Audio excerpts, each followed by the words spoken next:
सूरजनगर गांव के सुंदर जंगलों में बीजनगर नाम का एक गांव स्थित था।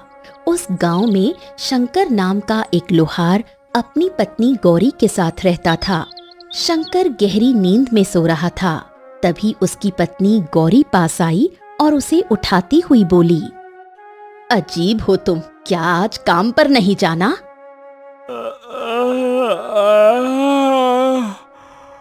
अरे मन तो नहीं करता, लेकिन क्या करूं, जाना तो पड़ेगा।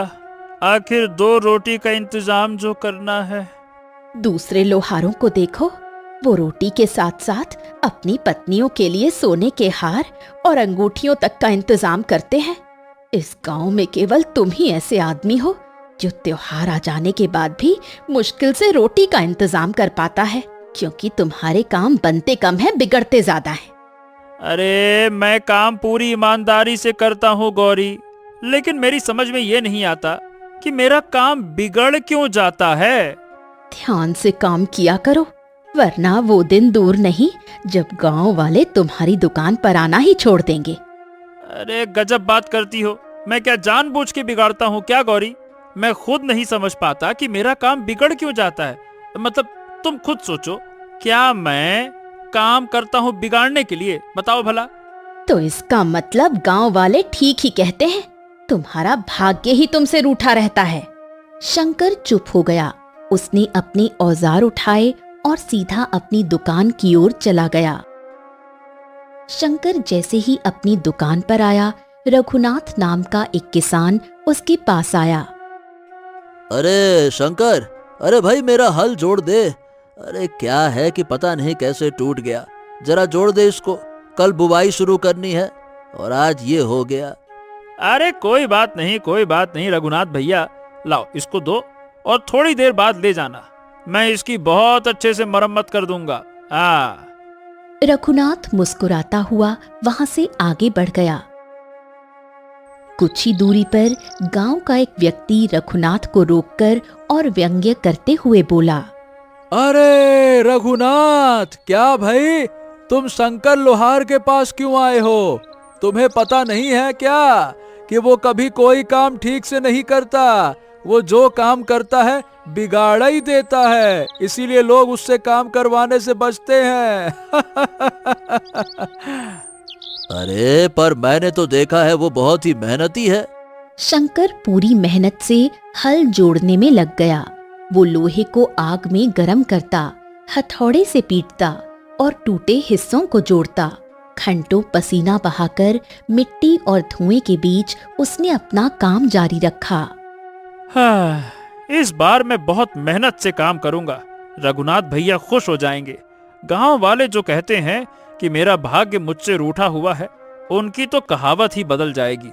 हाँ। कुछ घंटों बाद रघुनाथ वापस आया। शंकर ने हल उसे सौंप दिया। अरे वाह शंकर वाह, तुमने तो इसे इस तरह से जोड़ दिया है जैसे कि ये कभी टूटा ही नहीं था। वाह वाह वाह वाह वाह, इसे कहते हैं कारीगरी। तुम्हारे माथे का पसीना बता रहा है कि तुमने कितनी मेहनत की है। मुझे लगता है कि गांव वाले बेवजह तुम्हारा मजाक उड़ाते हैं। ये लो। रघुनाथ कुछ मुद्राएं देकर और हल लेकर चला गया। रघुनाथ हल को बैलों में जोड़कर खेत में ले आया।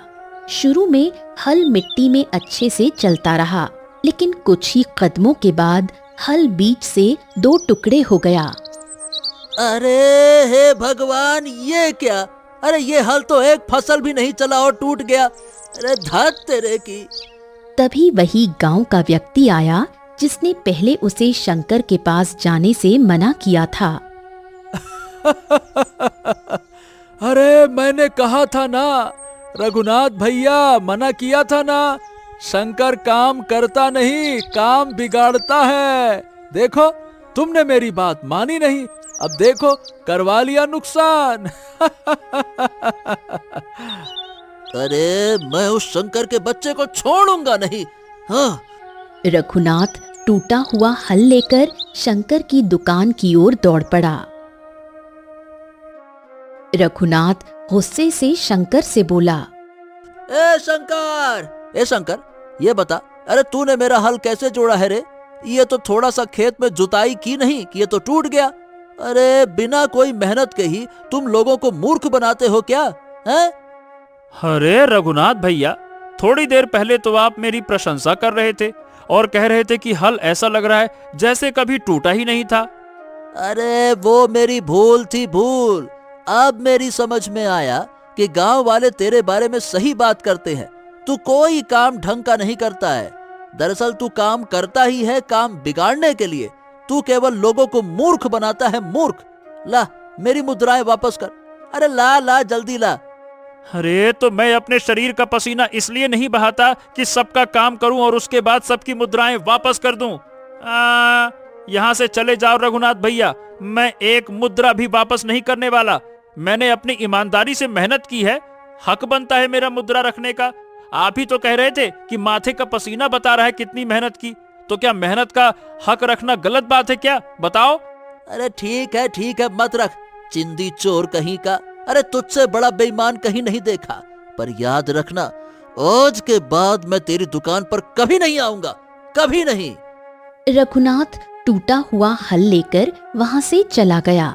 शंकर थक हार कर अपनी दुकान पर बैठ गया और कुछ देर बाद घर लौट आया। उसने कुछ मुद्राएं अपनी पत्नी गौरी के हाथ में रख दी। आज तो तुम्हारी अच्छी आमदनी हो गई, लेकिन तुम्हारा चेहरा क्यों उतरा हुआ है? शंकर ने सारी घटना सुना दी। गौरी ये सुनकर चौंक गई। हे भगवान, आखिर मुसीबत तुम्हारा पीछा क्यों नहीं छोड़ती?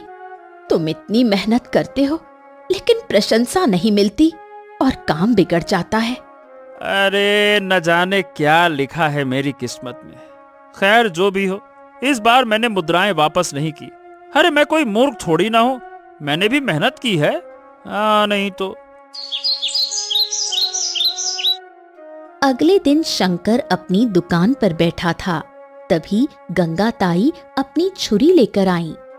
शंकर, मेरी छुरी पर धार थोड़ी तेज कर दो, सब्जियां काटने में बहुत समस्या होती है। तभी गांव का मुखिया आ पहुंचा। अरे गंगा ताई, क्यों अपनी छुरी की ऐसी तैसी करवा रही हो? क्या तुमको पता नहीं कि शंकर का काम अक्सर बिगड़ जाता है? ओ मुखिया जी, ओ संदेश वाहक, जाइए जाइए, अपना काम से काम रखिए। अरे पता नहीं क्यों सुबह सुबह मेरे ग्राहकों को मेरे खिलाफ भड़काने के लिए चले आते हैं। अरे जाओ भाई, जाओ जाओ। मुखिया चुपचाप वहां से चला गया। शंकर गंगा ताई की छुरी लेकर हथौड़े से उसकी धार तेज करने लगा, लेकिन अगले ही पल छुरी दो टुकड़े हो गई। नास पीटे, तुमने मेरी छुरी तोड़ दी। अब मैं सब्जियां कैसे काटूंगी? अरे गंगा ताई, मैंने जानबूझकर नहीं तोड़ी। मेरी तो खुद समझ में नहीं आ रहा कि ये टूट कैसे गई। अब क्या बोलूं। शंकर ने मजबूरन दूसरी छुरी गंगा ताई को दी।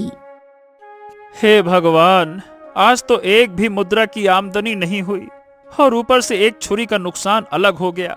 क्या करूं मैं?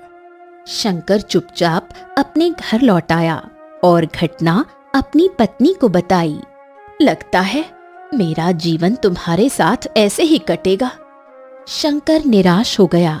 अगले दिन शंकर फिर से काम पर गया। तभी एक सैनिक गांव से गुजरता हुआ आया और जोर से घोषणा की। सावधान सावधान सावधान, महाराज सूरज इस गांव का दौरा कर रहे हैं। सावधान सावधान सावधान। कुछ देर बाद राजा सूरज वहां आ पहुंचे। उनकी नजर शंकर लोहार पर पड़ी। क्या तुम लोहार हो? हाँ महाराज, महाराज की जय हो। हम जंगल में शिकार करने आए थे। हमारी तलवार में जंग लग गई है। ये देखो, ये हमारी शाही तलवार है जो हमारे दादाजी ने हमें भेंट की थी। बहुत अच्छी तलवार है, ये हमारे दिल के करीब है। हम केवल इसी वजह से इस गांव में रुके हैं। जरा देखो हमारी तलवार। राजा सूरज ने अपनी तलवार निकालकर शंकर को दे दी। इस तलवार को जल्द से जल्द दुरुस्त करो। इसे बिल्कुल नई तलवार बनाकर चमका दो। मैं तुम्हें ढेर सारी मुद्राएं दूंगा, इतनी कि जितनी तुमने कभी कल्पना नहीं की होगी। मुखिया और एक दूसरा व्यक्ति दूर से ये नजारा देख रहे थे। लो भाई, राजा की तलवार तो गई। अरे वो सब तो ठीक है, लेकिन अगर कहीं तलवार को कुछ हो गया तो? क्या कहा महाराज ने? दिल के करीब है। तलवार को कुछ होना मतलब सीधे राजा का दिल टूटना। शंकर मेहनत से तलवार दुरुस्त करने में लग गया, लेकिन अगले ही पल तलवार टूट गई। अरे बेवकूफ, ये तूने क्या कर दिया? ये हमारे दादाजी की आखिरी निशानी थी। कई वर्षों तक मेरे पिता ने इसे सुरक्षित रखा और अब ये मुझे मिली। ये हमारी खानदानी तलवार थी और तूने इसे तोड़ दिया। अब मैं अपने पिता को क्या जवाब दूंगा? हैं? क्षमा कर दीजिए महाराज। मुझे लगता है कि तलवार कुछ ज्यादा ही जंग खा गई थी, इसीलिए हल्का सा मार भी नहीं सह सकी और 2 टुकड़ों में टूट गई। कितनी आसानी से तूने बता दिया कि तेरी कोई गलती नहीं है। गलती उस तलवार की है ना? जी तो मेरा ऐसा चाहता है ना कि इसी टूटी हुई तलवार से तेरे शरीर के 2 टुकड़े कर दूं, परंतु नहीं, हम ऐसा नहीं करेंगे। लेकिन तूने मुझे क्रोध दिलाया है, तो अब इसकी कीमत तो चुकानी पड़ेगी। कीमत? मैं कुछ समझा नहीं महाराज। तुझे 10,000 स्वर्ण मुद्राएं जुर्माने के रूप में 1 माह के अंदर राजमहल में जमा करानी होगी, और अगर तय समय में नहीं जुटा पाया तो तेरी मृत्यु निश्चित है। इतना कहकर राजा सूरज वहां से चला गया और शंकर अपना सर पकड़कर बैठ गया। हे भगवान, ये मैं किस मुसीबत में फंस गया? 10,000 स्वर्ण मुद्राओं का इंतजाम मैं कहां से करूंगा? अरे मेरी तो 1 माह में 10 मुद्राओं की बिक्री होना भी मुश्किल होता है।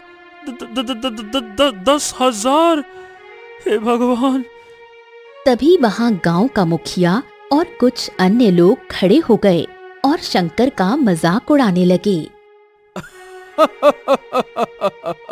अरे शंकर, तू तो गयो।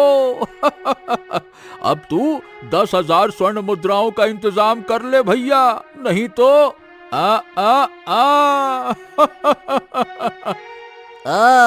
अभी से तैयारी कर ले। राजा सूरज बड़े खतरनाक हैं, छोड़ेंगे नहीं। आखिर हैं तो महाराज, और अगर भागने की कोशिश की तो तेरे परिवार की खैर नहीं।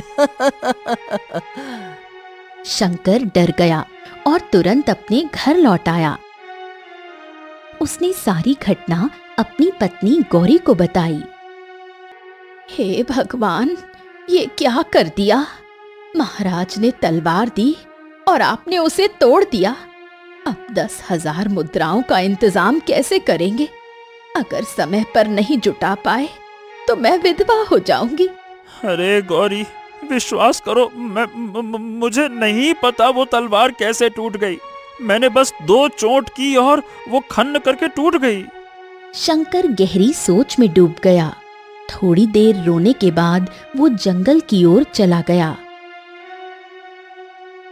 शंकर जंगल के एक वृक्ष के नीचे बैठ गया। उसने रोते हुए अपने आप से बातें शुरू की। हे भगवान, आखिर मेरे साथ ही ऐसा क्यों हो रहा है?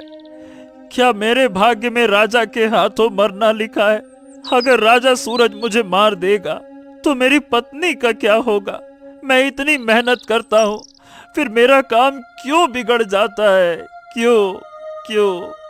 तभी शंकर के कानों में एक भारी आवाज टकराई। ए मनुष्य, तुम क्यों रो रहे हो? पुरुष की आंखों में आंसू अच्छे नहीं लगते। शंकर ने ऊपर की ओर देखा।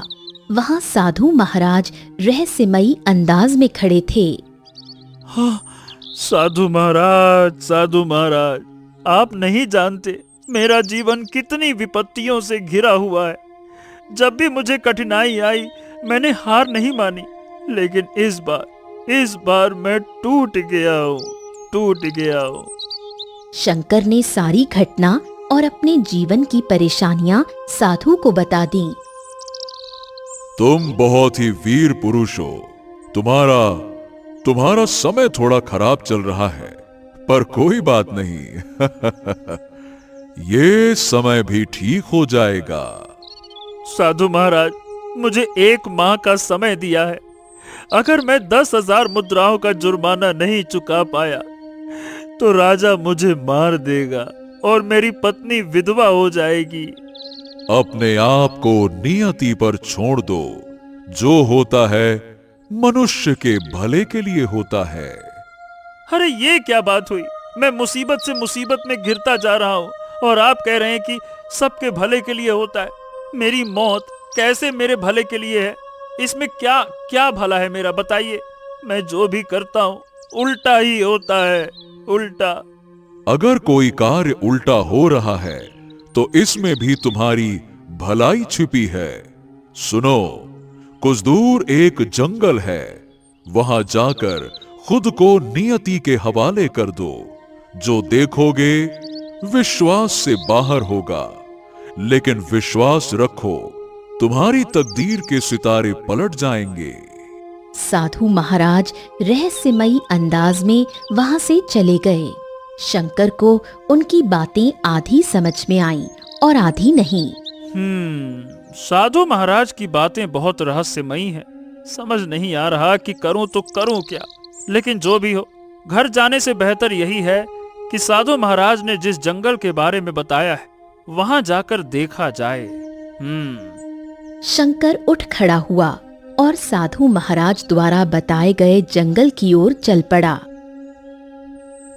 कुछ देर बाद वो एक ऐसे जंगल में खड़ा हुआ था जहां कोहरा छाया हुआ था। आसपास भयानक सन्नाटा था और कोई जंगली जानवर नजर नहीं आ रहा था। ओहो, बाप रे, ये तो बड़ा ही विचित्र जंगल है। तभी शंकर के कानों से एक आवाज टकराई। तो मूर्ख मानव यहाँ पे क्यों आया है? शंकर ने इधर उधर देखा लेकिन किसी को नहीं पाया। कौन हो तुम और नजर क्यों नहीं आ रहे? कौन हो तुम? तभी एक तोता उड़ते हुए शंकर के सामने आकर बैठ गया। मैं बोल रहा हूँ शंकर, मैं। क्यों आए हो तुम यहाँ पे? शंकर चौंक गया। हे भगवान, तोते को मनुष्य की आवाज में बोलते हुए पहली बार देख रहा हूँ। हाँ, लगता है साधु महाराज ने सही कहा था कि खुद को नियति के हवाले कर देना। उसके सामने इस जंगल में कुछ ऐसे दृश्य आने वाले हैं जो चौंकाने वाले होंगे। हाँ। अरे तो किस सोच में डूब गया? बता, यहाँ पर क्यों आया है? शंकर ने तोते को अपने जीवन की सारी घटनाएं बताते हुए बोला। क्या बताऊं, जो भी भलाई के लिए कार्य करता हूँ हमेशा उल्टा ही हो जाता है। तब तो तू मेरा काम कर सकता है। मुझे ऐसे ही व्यक्ति की तलाश थी जो मेहनत, ईमानदारी और लगन से काम करे और फिर भी उसका काम उसके मन के खिलाफ बिगड़ जाए। शंकर तोते की बात सुनकर चौंक गया। उसके मन में संशय पैदा हुआ, पर तोते की रहस्यमयी बातें उसके दिल में गहरी उतरती चली गईं। कौन सा कार्य करना होगा मुझे? ऐसा कार्य जो तेरी किस्मत बदल देगा। मेरी बात ध्यान से सुन। यहाँ से दाहिनी दिशा की ओर चले जाओ। दाहिनी दिशा में एक भयानक जंगल का रास्ता प्रारंभ होता है। वही रास्ता तुझे एक विचित्र किले तक ले जाएगा। किला? कैसा किला? वो ऐसा किला है जहाँ एक राक्षस का शासन है। उसी किले में एक राजकुमारी कैद है। तुझे उसी राजकुमारी से मिलना होगा। जब तू उसे देखेगा तो वो पिंजरे में बंद मिलेगी और तुझसे कहेगी कि उसे आजाद कर दे। बदले में वो तुझे अपार धन संपत्ति देगी और यही तेरी तकदीर बदलने का मार्ग होगा। ये सुनकर शंकर के होश उड़ गए।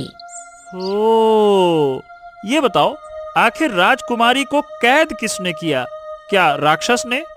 बस इतना जान ले कि वही राक्षस इस सब के पीछे है, और अगर तू राजकुमारी को आजाद कर पाया तो तेरी तकदीर के सितारे पलट जाएंगे। अच्छा, तुम तो ऐसे कह रहे हो जैसे राक्षस नहीं कोई बकरी हो गया हो और मैं उसको आसानी से हरा दूंगा उसका टेटुआ दबा के। गजब बात करते हो। अरे मैं लोहार हूँ, लोहार, कोई योद्धा नहीं हूँ। तू कर सकता है, मुझे तुझ पर विश्वास है, और मैं तुझे उपाय भी बताता हूँ। तोता गहरी आवाज में बोला और शंकर को उपाय समझाने लगा। किले के दूसरे दरवाजे से कुछ दूर उत्तर दिशा में एक विचित्र तालाब है। रात के समय उस तालाब का पानी सफेद चांदनी में चमकने लगता है। वही पानी राजकुमारी की बेड़ियां तोड़ सकता है। अगर तू उस पानी को लेकर राजकुमारी को पिला देगा तो वो राक्षस की कैद से आजाद हो जाएगी। ओ, तो ये तो बहुत आसान है। उस तालाब से पानी लाना है। मगर ये बताओ, क्या वाकई में मैं ये कर लूंगा? तुझे आसान लग रहा है? वही तालाब तो राक्षस का वास स्थान है। कोई भी उस तालाब से पानी लेकर नहीं लौट पाया। वहां सैकड़ों मनुष्यों के कंकाल पड़े हैं, जो इस बात की गवाही देते हैं कि जो वहां गया मारा गया। शंकर का चेहरा डर से पीला पड़ गया। ओ, तो इसका मतलब मेरी मौत निश्चित है? नहीं नहीं नहीं नहीं, डरो मत। मैं तुझे एक उपाय बताता हूँ। राक्षस के पास एक विचित्र कड़ा है जो हल्का सा टूटा हुआ है। तो उससे कहना कि तू लोहार है और उसका कड़ा ऐसे जोड़ सकता है मानो कभी टूटा ही ना हो। राक्षस तेरी बात सुनकर प्रसन्न हो जाएगा और तुझे वो कड़ा दे देगा। तो उसे ठीक कर देना और वापस लौटा देना। राक्षस तुझसे प्रसन्न होकर तुझे पानी दे देगा। ओ, लेकिन ठीक करने के लिए औजार वौजार भी तो चाहिए होगा ना? दांत से थोड़ी ठीक कर पाऊंगा। बिल्कुल ठीक कहा। पहले गांव लौटकर अपने औजार ले आओ, फिर उस भयानक जंगल की ओर निकल जाना। जब तू तालाब का पानी ले आएगा मैं तुझे फिर से मिलूंगा। शंकर गहरी सोच में डूब गया।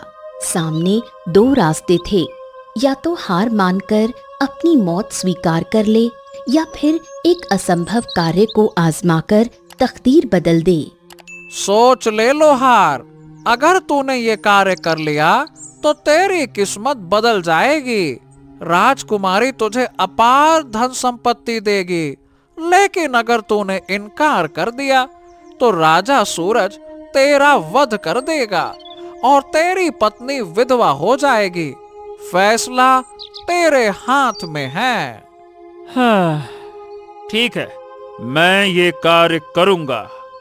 तो जा, अपने औजार ले आ, मैं तेरा यही इंतजार करूंगा। शंकर तुरंत अपने गांव की ओर लौटा। वो अपनी दुकान पहुंचा और कुछ औजार उठाकर तैयार हो गया। वापसी के रास्ते में उसे गांव का मुखिया मिल गया।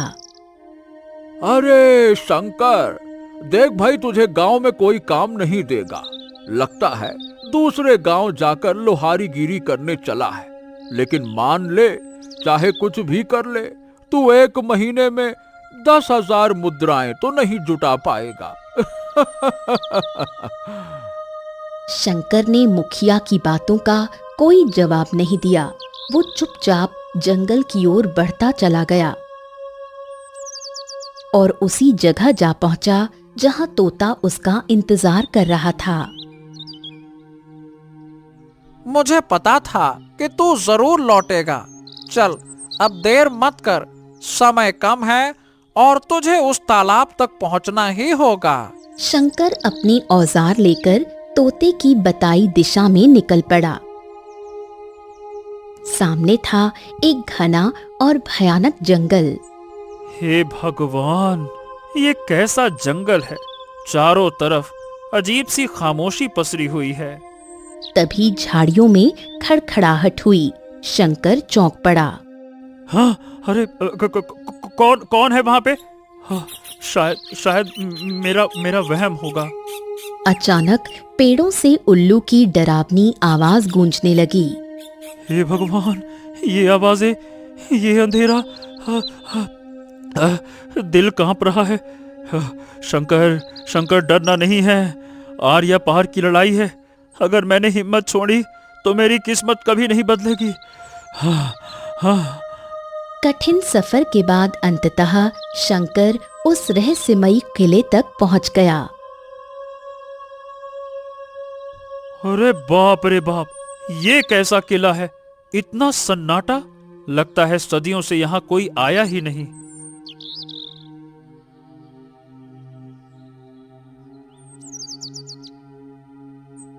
अचानक शंकर की नजर पिंजरे पर पड़ी। वर्षों बाद कोई मनुष्य मेरी आंखों के सामने आया है। कौन हो तुम? मैं शंकर हूँ, एक साधारण लोहार, लेकिन तुम्हें आजाद करने आया हूँ। अगर तुमने मुझे आजाद कर दिया तो मैं तुम्हें इतना धन और वैभव दूंगी जिसकी तुमने कल्पना भी नहीं की होगी। तुम्हें फिर कभी किसी चीज की कमी नहीं होगी। चिंता मत करिए राजकुमारी, मैं पूरी ताकत लगा दूंगा आपको छुड़ाने में। राजकुमारी को भरोसा दिलाकर शंकर किले के पिछले हिस्से की ओर निकल पड़ा। दूसरी तरफ जंगल में अंधेरा गहराता जा रहा था। बाप रे, इतना सन्नाटा, लगता है हर पेड़, हर छाया मुझ पर नजर रख रही है। पर मुझे भी हार नहीं माननी है। हाँ। कुछ देर बाद उसे तालाब नजर आया। हो, ये तो वही तालाब है।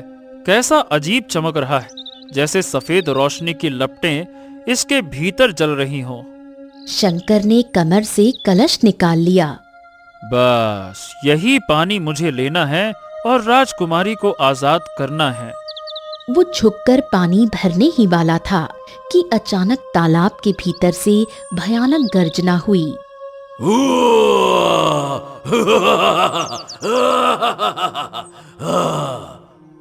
अरे बाप रे, ये कैसी आवाज थी? कौन है? कौन है वहां पे?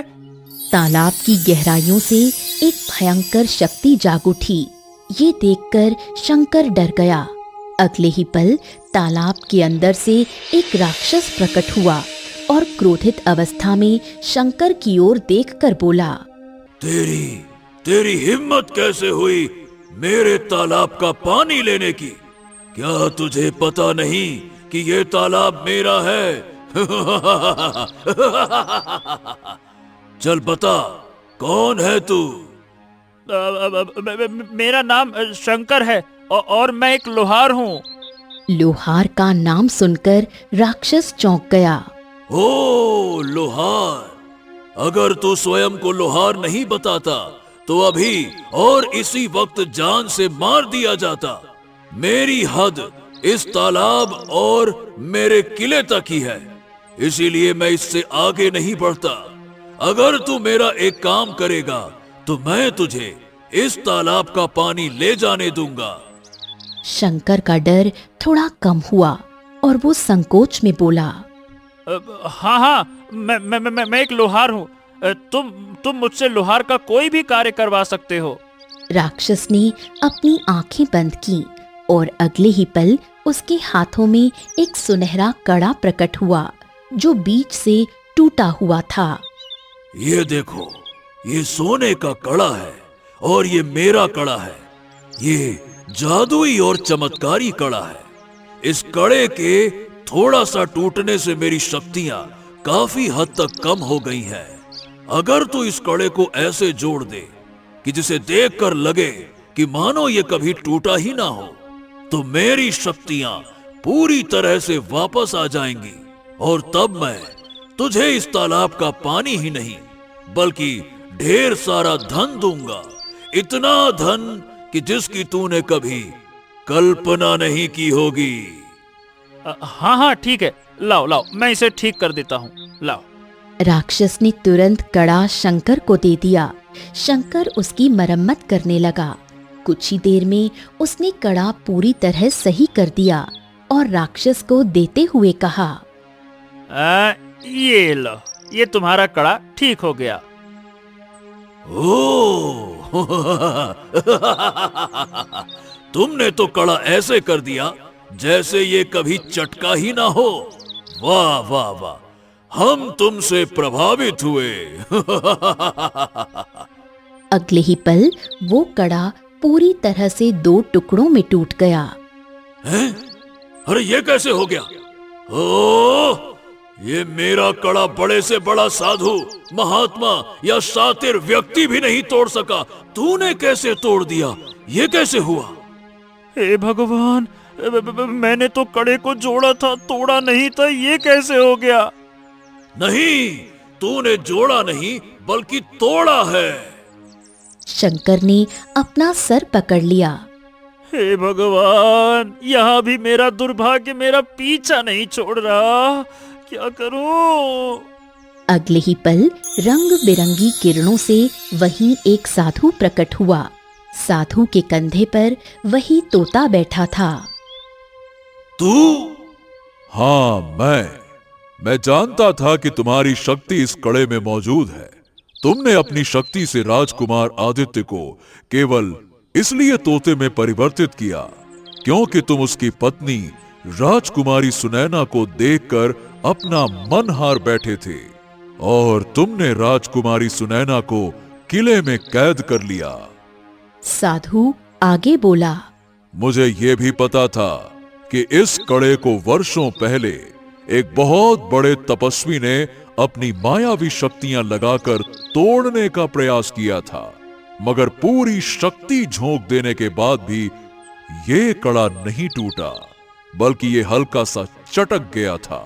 तुम खत्म तो नहीं हुए, लेकिन तुम्हारी यहां से बाहर निकलने की शक्तियां छिन गईं और मैं ये भी जानता था कि इस कड़े को कोई नहीं तोड़ सकता था सिवाय शंकर लोहार के, क्योंकि शंकर लोहार के पीछे उसका दुर्भाग्य पड़ा हुआ था।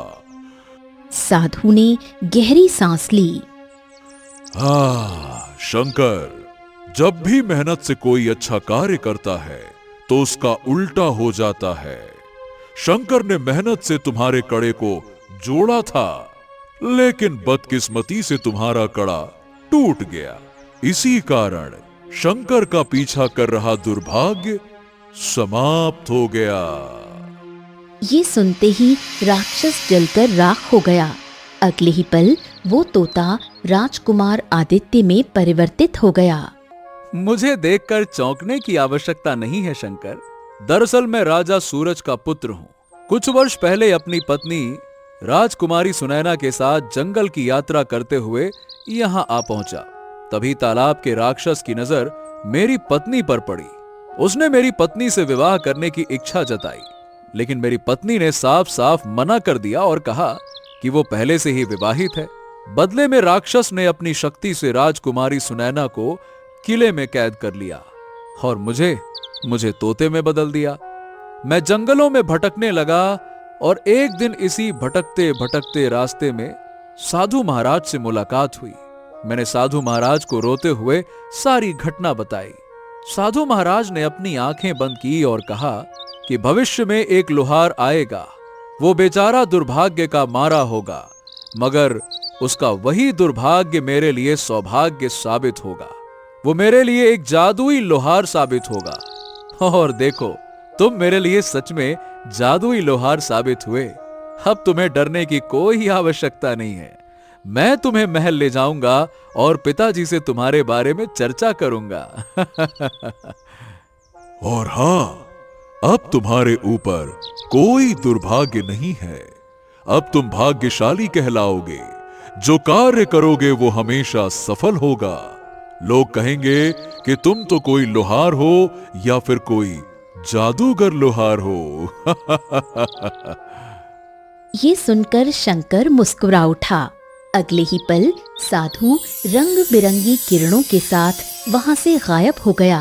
राजकुमार आदित्य शंकर लोहार को लेकर अपनी पत्नी राजकुमारी सुनैना के पास पहुंचा, लेकिन वहां जाकर उन्होंने देखा कि कैद का पिंजरा गायब हो चुका है। सुनैना, सुनैना, सुनैना। आदित्य। राजकुमार आदित्य शंकर लोहार को लेकर महल पहुंचा। राजा सूरज अपने पुत्र और बहू को देखकर चौंक गए। हाँ, राजकुमार आदित्य, राजकुमारी सुनैना, क्या क्या क्या क्या सच में तुम दोनों ही हो ये? राजकुमार आदित्य ने अपने पिता को पूरी घटना विस्तार से बताई। हाँ। शंकर, शंकर, शंकर, तुम्हारी वजह से हमारा बेटा और हमारी बहू हमको मिल गए, वरना हमने तो उम्मीद ही छोड़ दी थी। हमने तुम्हारे ऊपर 10,000 स्वर्ण मुद्राओं का जुर्माना लगाया था, परंतु अब हम तुम्हें इनाम में 1,00,000 स्वर्ण मुद्राएं देंगे। ये सुनकर शंकर बहुत खुश हो गया। राजा सूरज ने शंकर लोहार को 1,00,000 स्वर्ण मुद्राएं प्रदान की। शंकर 1,00,000 स्वर्ण मुद्राएं लेकर अपने घर पहुंचा। उसने पूरी घटना अपनी पत्नी गौरी को बताई। ये तो चमत्कार हो गया शंकर, तुम्हारा दुर्भाग्य अब सौभाग्य में बदल गया। गौरी बहुत खुश हो गई। कुछ ही दिनों में शंकर लोहार बहुत धनवान बन गया और अपने टूटे फूटे घर की जगह एक शानदार हवेली में रहने लगा। कुछ समय बाद शंकर लोहार फिर से अपनी लोहे की दुकान पर बैठने लगा। वो जो भी काम करता वो काम और भी बेहतर हो जाता। धीरे धीरे आसपास के इलाकों में ये बात फैल गई कि शंकर लोहार के हाथों में जादू है। ऐसा लगता था कि वो कोई मामूली लोहार नहीं बल्कि एक जादुई लोहार